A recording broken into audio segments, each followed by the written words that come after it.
5 KG আলু 100, 2 KG পেঁয়াজ 100।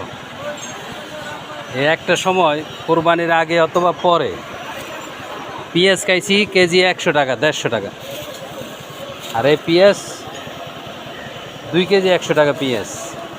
আর আলু দেখেন ভরপুর আলু। এখন কি বলবেন, চাষ বেশি হয়েছে, অথচ এই বিগত সরকারে এই আলু খাইতেছে 100 টাকা করে, 80 টাকা করে কেজি।